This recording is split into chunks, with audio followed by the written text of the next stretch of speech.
The tent was made of 2 deer hides and a horse blanket, stretched over a frame of mesquite branches lashed together with what was left of a rope.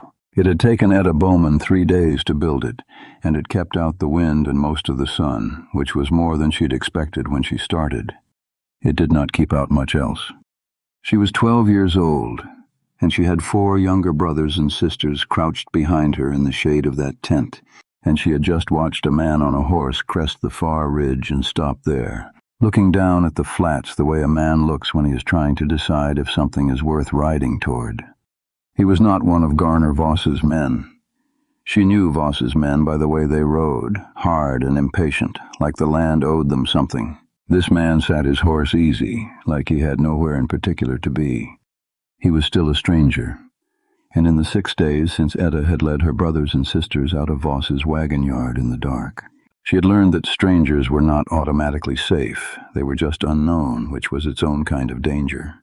She watched him start down the slope toward their little hollow, and she made a decision the way she had been making decisions all week. Fast, because there wasn't time to make them slow. She stepped out from the tent with her hand raised, palm out, the way you'd stop a wagon. "Please," she said, before he was even close enough to hear her right, and she said it again louder when he reined up. "Please, don't tell them we're here." 6 days earlier, the Bowman farm had still belonged to the Bowman family for whatever that was worth by then.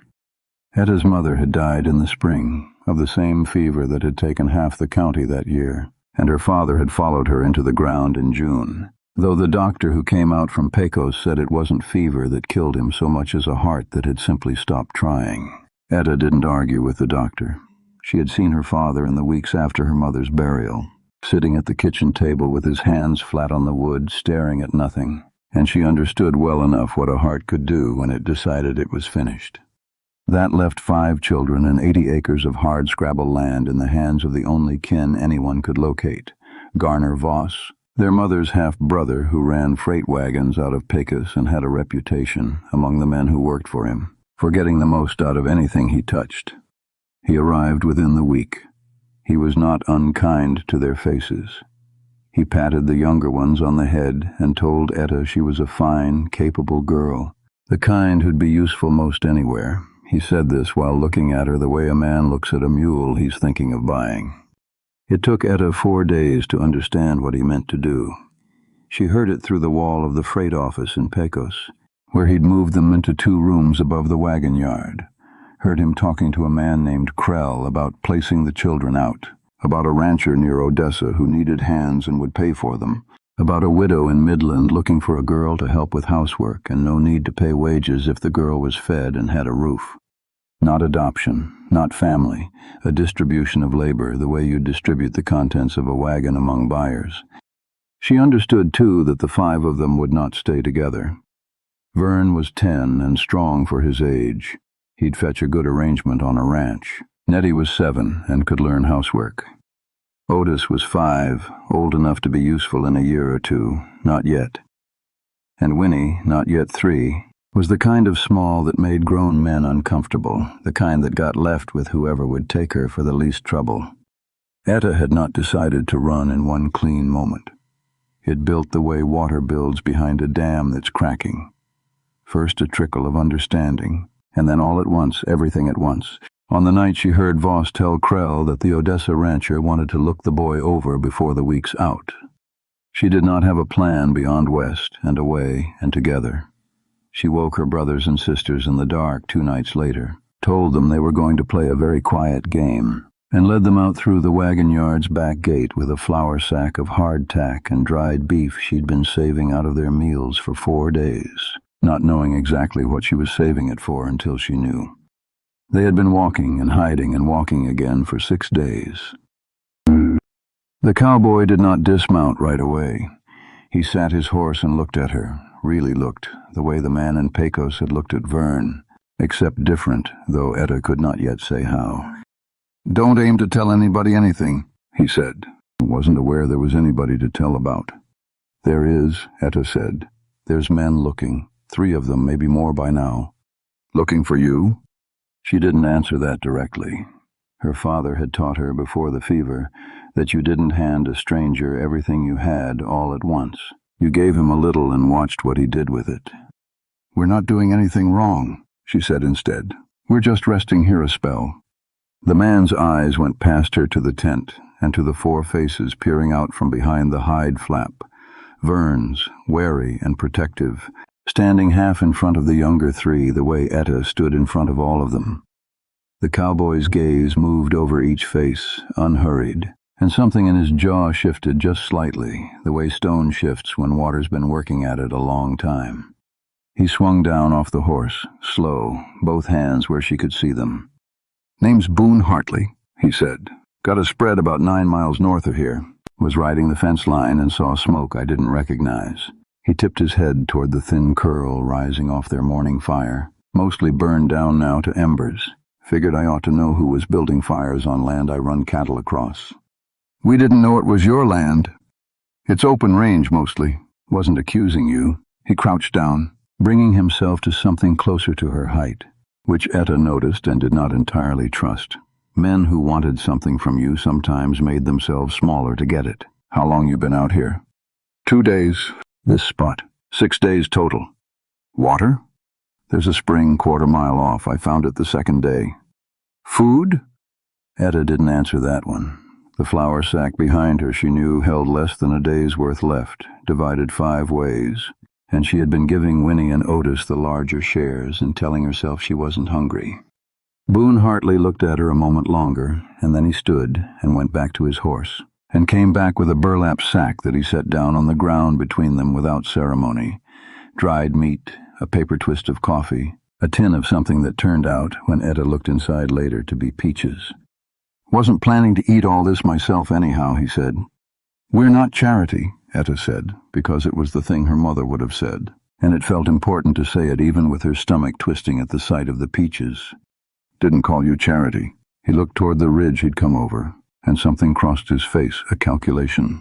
Maybe, or a memory. "Called you smoke I didn't recognize. Difference is I'm the one decided to ride toward it instead of away." He didn't push further. He didn't ask again who was looking for them or why.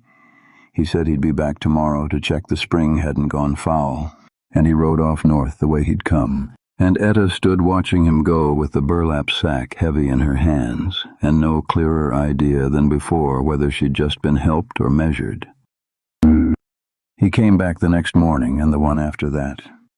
The second visit he brought a blanket, worn but clean, and didn't ask where they'd sleep that night, just left it.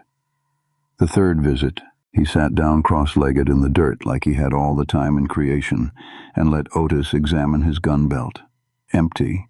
The pistol left holstered, but the cylinder shone open and harmless, while he talked with Vern about the country, what grew where, which plants a person could eat, and which would make a person sicker than not eating at all.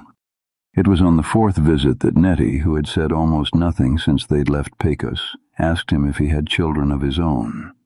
Boone Hartley went quiet in a way that told Etta more than an answer would have. "Had a boy," he said finally.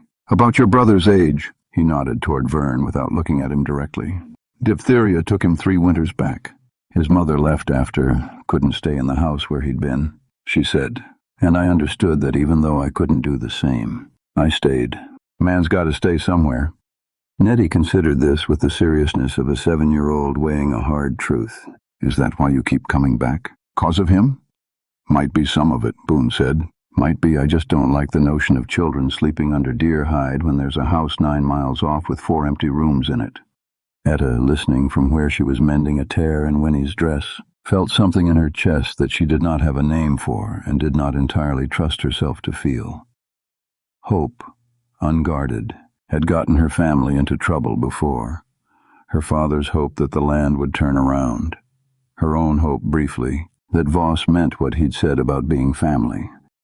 But 4 empty rooms was a specific thing to say, not a kindness in general, a kindness with a shape to it. "We can't stay in a house," she said. "Voss's men are looking on the roads. A house is the first place they'd ask about." "Not if nobody in 3 counties knows 5 children are staying there," Boone said. "My spread's small.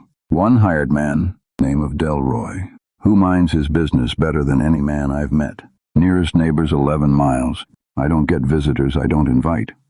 And if they find us anyway? Boone was quiet a moment.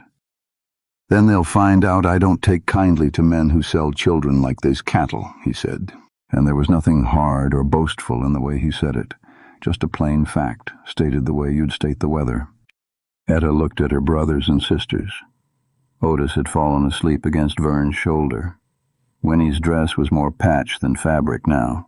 Nettie hadn't laughed, not once, not truly, since the night they'd left Pecos. "One night," Etta said. "We'll come to your house for one night. Come morning, if it's not right, we go." "Fair enough," Boone said. They stayed 9 days before the riders found them. 9 days was long enough for Etta to learn the shape of Boone Hartley's kindness, that it did not come with strings she could find, though she kept looking for them the way you'd keep pressing a sore tooth to see if it still hurt. Long enough for Vern to stop watching the door every time it opened. Long enough for Otis to ask Boone to teach him to whistle through a blade of grass, and for Boone to sit on the porch step for the better part of an hour doing exactly that. Long enough even for Nettie to laugh. One real laugh, startled out of her by Delroy's old dog chasing its own shadow across the yard, and the sound of it made Boone go still on the porch, and made Etta's throat close up entirely. It was not long enough for Etta to stop watching the road. She was the one who saw them first, on the 9th morning, 3 riders coming up from the south at a pace that had purpose in it. She was at the well with Vern, and she set the bucket down without a word and went to find Boone. He was in the barn. He came out at a walk that did not match the urgency in her voice, and she understood, watching him check the yard and then look toward the house, that he had been waiting for this, not hoping against it, but ready for it. The way a man is ready for weather, he's watched building on the horizon. "Get the children in the root cellar," he said, "all the way to the back, behind the shelving. Delroy'll show you. Don't come out till I come for you myself. They'll ask you straight out if you've seen us. They will. Voss'll have told them I'm not a fool child that gets fooled easy. He'll have told them to search the place." Boone looked at her, really looked, the way he had that first day, except there was nothing measuring in it now. "Etta," he said, "I need you to trust me for about 20 minutes. I know that's asking a great deal of a girl who's had good reason not to trust much of anybody, but I'm asking." She thought of her father's hands flat on the kitchen table. She thought of the burlap sack of peaches, given with no strings, she'd ever found. She thought of Nettie laughing at the dog. 20 minutes, she said, and went to gather her brothers and sisters. From the root cellar, through the gap between the floorboards, Etta could hear most of what happened in the yard, though she could see almost nothing. 3 horses, boots on hard-packed dirt, a voice she recognized, Krell, Voss's man, the one who'd talked through the wall about ranchers and widows and prices. "Looking for 5 children," Krell said. "Bowman children. Word is a rancher out this direction's been seen buying supplies heavier than a bachelor spread ought to need. Buy plenty of things." Boone's voice, unhurried. "Feeding a hired man and myself. Man eats a fair amount in this heat. Mind if we look around?" "I do, actually." A pause, long enough that Etta's chest ached with the waiting. "This is my land, Mr. Krell. I don't recall inviting you onto it, and I don't recall Texas law requiring me to open my home to strangers on a fishing trip. You got a warrant, a writ, anything with a judge's name on it, you're welcome to show me. Otherwise you can turn those horses around. There's 5 children lost out here alone, mister. Might be a Christian duty to help us find 'em. If there's children lost, Mr. Krell, then a search party with the sheriff and the church and every rancher within 20 miles ought to be raised, and I'd be the first to saddle up. That's not what this is. Though, is it? This is a man collecting property he means to sell off to whoever'll pay for a strong back or a spare pair of hands. I've heard how you talk in the mercantile in Pecos. Man doesn't whisper as quiet as he thinks he does." The silence that followed was the longest one yet. Etta pressed her hand flat against the cold dirt of the cellar wall. "You'll want to be careful, Mr. Krell said finally, "making accusations." "Wasn't an accusation. Was an observation. Freely offered. Same as you're freely offering yourself onto land that isn't yours." Boone's voice had not risen at all through the entire exchange. If anything, it had gotten quieter, which somehow made it carry further. "Now, you can turn around, or I can walk you to the county line myself and we can discuss trespass with the sheriff present. Your choosing." There was a long pause, the creak of saddle leather, a horse stamping. "This isn't finished," Krell said. "Reckon that's your business to decide," Boone said. "Road's that way." They stayed in the cellar another hour past the sound of the horses leaving, on Boone's instruction, in case it was a trick to see if anyone came running out. When Delroy finally came down to fetch them, Etta went up the ladder first, blinking in the daylight, and found Boone standing in the yard exactly where his voice had placed him, looking down the empty road south. "They'll come back," she said, "with papers next time maybe, or more men." "Might," Boone agreed. He looked at her.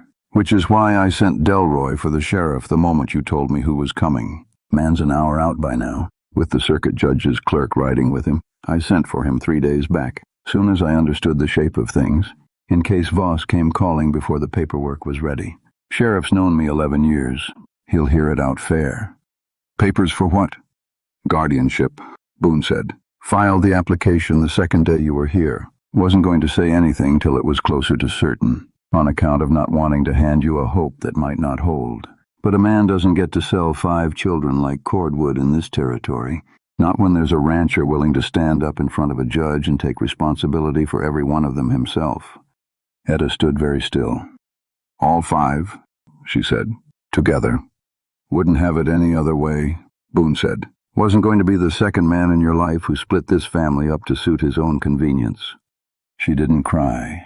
She had promised herself, somewhere on the second night in the desert, that she would not cry in front of anyone until this was over, whatever over turned out to mean, and some stubborn piece of her held to that promise even now. But she reached out and took his hand, the first time she had touched him at all in 9 days, and held it, and that was answer enough for both of them. The sheriff arrived within the hour, as promised, with the judge's clerk beside him, and papers that made official what had, in truth, already happened in every way that mattered. Garner Voss contested nothing in the end. A man in the freight business could not much afford a public airing of how he'd spoken of children as cargo, and word, as Boone had said, did not stay as quiet as men liked to think. The guardianship was granted in October, formal and final, the children's names entered in a county ledger that would outlast every one of them.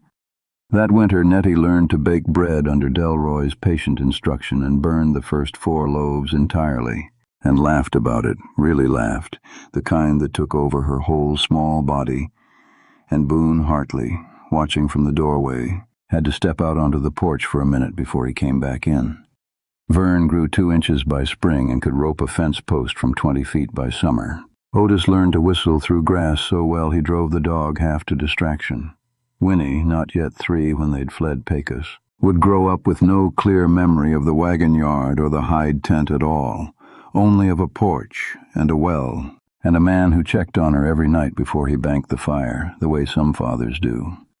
And Etta, who had carried them all on her back through 6 days of desert and had promised herself she would not cry until it was over, cried at last on a spring evening a year later, sitting on the porch step beside Boone while the others slept, not from grief this time, but from the plain, overwhelming fact of having somewhere safe to finally set the weight down.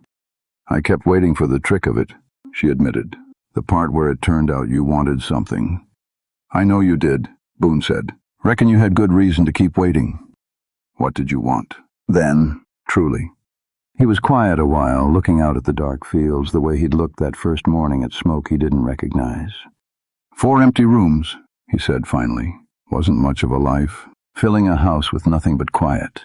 I didn't ride toward your smoke to get something, Etta. I rode toward it because I'd already lost the thing that made a house worth keeping, and I recognized, some way, what it looked like when somebody else was about to lose the same." Etta leaned her head against his shoulder, and out past the porch rail, the fields lay dark and quiet and entirely, finally, safe. "Thank you for reading. If this one stayed with you, I'd love to hear which part did, and if you know someone who'd enjoy a story like this, feel free to pass it along."